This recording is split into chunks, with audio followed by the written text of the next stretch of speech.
Yujin had long grown impatient with the scheming and intrigue taking place within the tent and had slipped out to watch the martial arts competition. Upon seeing the others leave, he hurried back, only to find Su seated and coughing incessantly. Jingrui was gently patting his back, and Yujin quickly asked, "What's wrong, brother Su? Are you unwell again?" "It's nothing."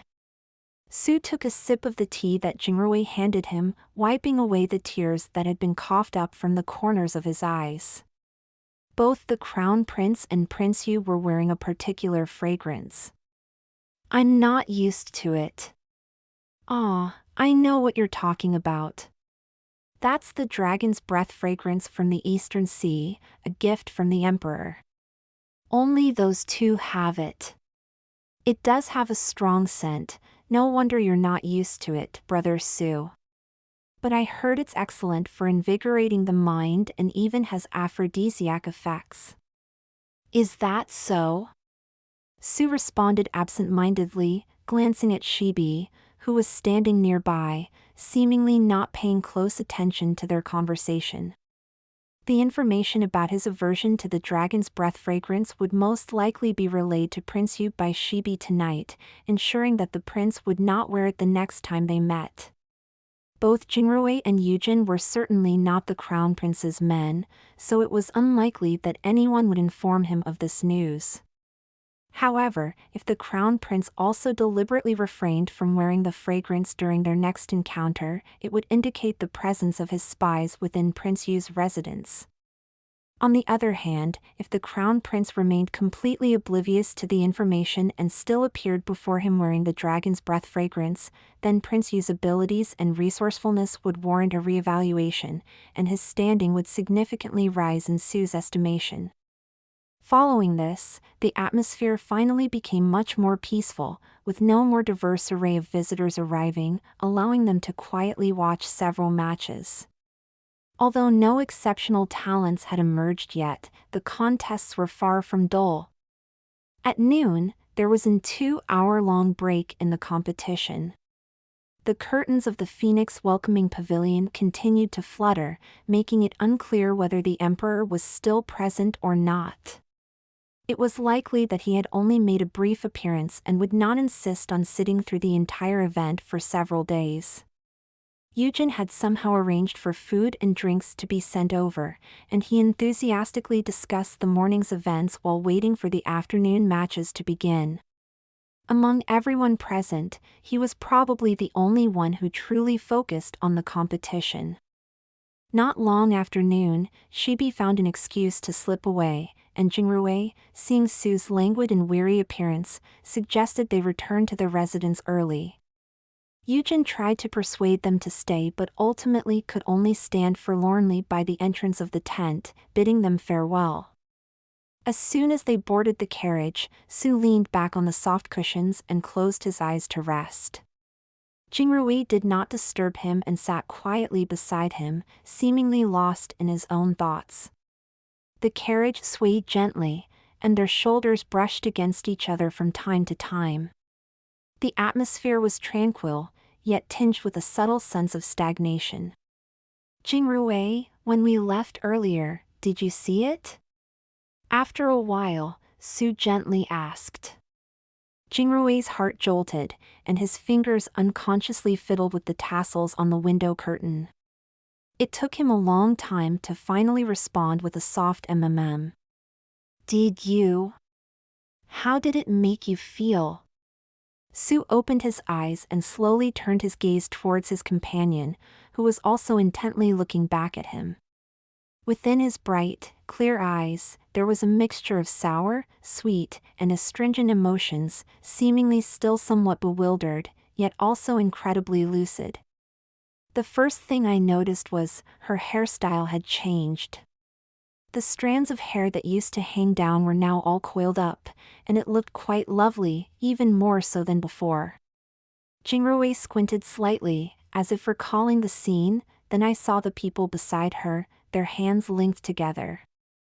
To be honest, at that moment, I felt a tinge of uneasiness, but it also seemed very harmonious. She turned her head to speak with him, and he listened quietly.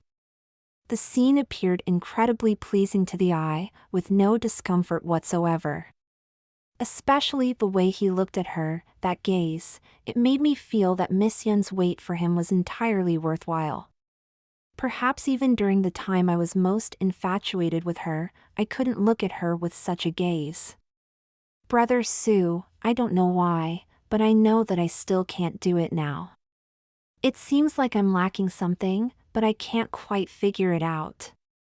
Those who have experienced life and death are like those who have returned from another world. It is difficult for those who have only lived in one world to be like them. Sue gazed deeply at him, his eyes filled with compassion. But why do you need to be like them? Wouldn't it be better to live a happy and simple life in an innocent world? Jingrui's eyebrows twitched. Does Brother Sue think that Miss Yun's husband has experienced? Without going through the trials of life and death, how can one speak of a predestined love from a past life? Sue sighed softly. No matter what kind of story they had between them, such devotion has finally found its resolution, which is quite comforting. Yes, Jingrui nodded heavily. A kind and benevolent person like Miss Yun naturally deserves a loving and harmonious marriage. Sue subtly turned his face to one side, concealing the glimmer in the depths of his eyes, and murmured in a barely audible voice, "A pure and kind-hearted child like you should also have a good outcome." Brother Sue, what did you say?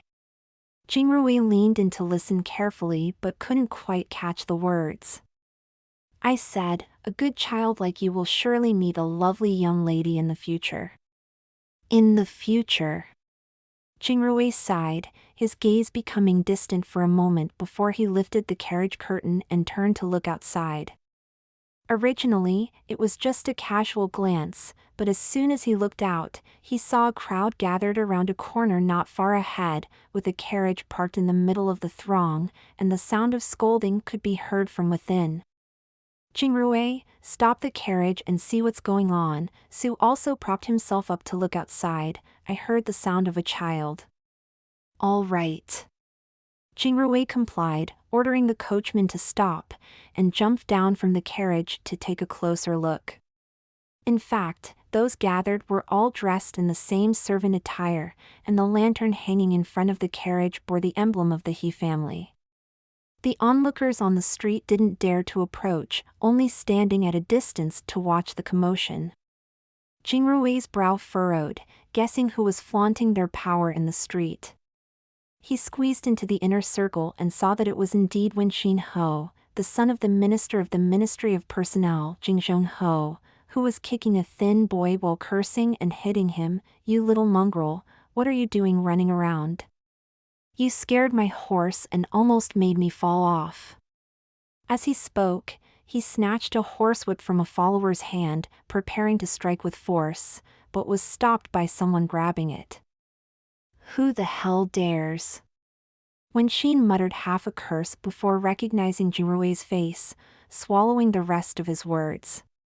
In the capital, the true children of noble families generally had good upbringing and rarely displayed such wicked behavior in public. Even those who inherently despised commoners would mostly maintain their dignity, not deigning to personally hit and scold others. Wen Xin's father, a scholar official, had been transferred to various positions after becoming an official, leaving his son to be spoiled by his grandmother, resulting in a lack of discipline. Having been in the capital for only a few years, his notoriety was already well established. Fortunately, he had some sense of propriety, not provoking those he couldn't afford to offend, thus managing to avoid trouble until today. Seeing that it was Jingrui who intervened, he dared not say more, merely uttering a couple of dismissive words, "Forget it, I can't be bothered to argue," before hurriedly leaving with his followers.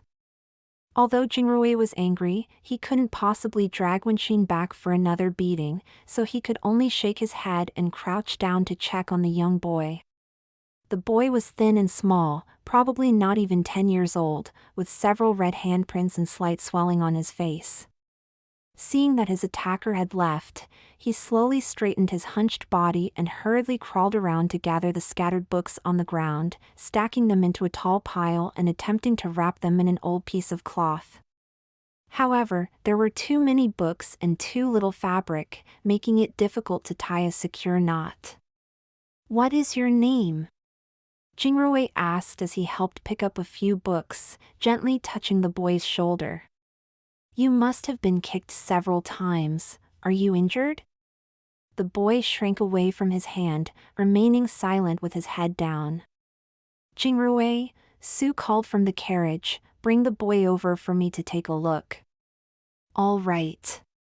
Jingroe grasped the boy's arm and spoke softly, "How can you carry so many books?" "I'll find someone to help you." "Come, let's go over there first." "I can carry them." The boy muttered quietly, but he didn't dare struggle too much, allowing Jingroe to half drag, half carry him to the carriage, where he was promptly pushed inside. Sue's warm, gentle hand rested on the boy's shoulder, moving down and carefully examining his entire body. When his palm pressed against the boy's ribs, the child let out a pained cry and recoiled slightly. "It seems like he's injured here." Jingroe supported the boy's body from behind, gently untying his upper garment. Upon seeing the extent of the injuries, he couldn't help but gasp in shock. On the thin frame, aside from a fresh bruise on the ribs, there were numerous old wounds scattered across his body. At a glance, it appeared as if he had been beaten with sticks, whipped, and even branded with a hot iron. Although the marks had somewhat faded, one could still imagine the torment this child must have endured at the time.